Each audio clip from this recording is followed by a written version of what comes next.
Nahuli na sa Masbate ang suspect sa pamamaril sa isang siklista sa Quiapo, Maynila. Kasama pa ng suspect na si Von Martin Tanto, ang kanyang asawa at anak, nung arestuhin siya. Nagpasalamat naman ang pamilya ng biktimang si Mark Vincent Garalde sa pagkakahuli kay Tanto. May report si June Veneracion.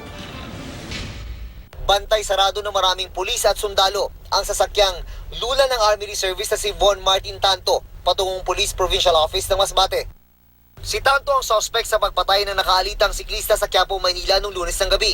Sa larawang ito, bakas pa sa mukha ni Tanto ang black eye na pinaniniwalaang galing sa pakikipagsuntukan niya sa biktimang si Mark Vincent Garalde. Kanina, matapos ang ilang araw na manhunt, nahuli siya sa tabing kalsada na naghihintay ng masasakyan sa barangay Bangad sa bayan ng Milagro sa Masbate. Kasama pa niya ang kanyang asawa at anak. Hindi naman daw pumalag si Tanto na walang armas ng arestuhin.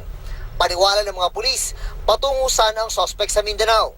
Na-corner na siya, aarestuhin siya ng mga tropa natin. So nag-intercede na sila na susuko siya ng mapayapa para walang maganap na anumang insidente.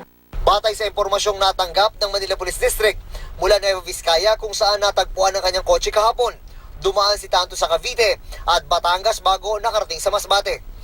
May mga nakakita raw sa kanya sa mga lugar. Intends to go to the southern part of the Philippines by land. So avoiding the major terminals, seaports, and other means of transportation. Natuntun ang ruta ni Tanto matapos pag-aralan ng kanyang profile. Natuklasang may mga kamag-anak siya sa Masbate. Binantayan din ang komunikasyon ni Tanto sa kanyang mga kamag-anak hanggang naispatan siya sa bahay ng isa sa kanila sa Poblacion East. Yan ang nire-research ng ating mga legal experts kung paano mahanapan ng kaukulang kaso yung mga nagtago o nagkip-kip sa kanya.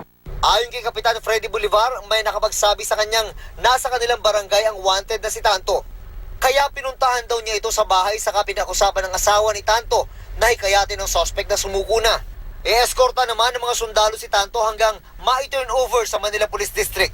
Dadali ng RB si Tanto sa Albay kung saan siya nakatakdang sunduin ng PNP-CIDG.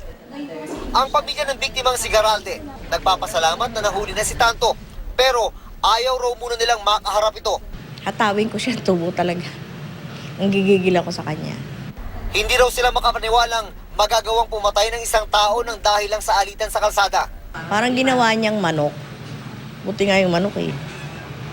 Makatakbo pa. Naulila ni Garalde ang misis na si Raven at dalawang anak. Hindi ko alam kung paano kami magsisimula ulit. Lalaki yung anak namin na hindi makikilala yung tatay niya. Hindi makikita. Dumating kanina ang mga investigador ng MPD para kunan ng pahayag ang pamilya ni Garalde. Bumisita rin sa burol si Attorney Persida Acosta ng Public Attorney's Office para magbigay ng tulong legal sa pamilya. Murder ho yan kasi tapos na yung suntukan eh. Tapos na yung away eh. Pagkatapos kala ni Maki, peace na eh. Tapos na eh. Aba yung pala bumalik sa kotse at kumuha ng baril at siya ay walang awang pinatay. Samantala, wala na sa kritikal na kondisyon si Rosen Bondok, ang babaeng nadamay at nabaril din ni Tanto. Unlike dun sa first tsaka second day tsaka third day niya po, hindi po talaga kami hindi kami komportable. Nakakangiti na po ng konti. Magandang balita rin daw sa panig ni Rosel ang pagkakahuli kay Tanto. June Veneracion, GMA News.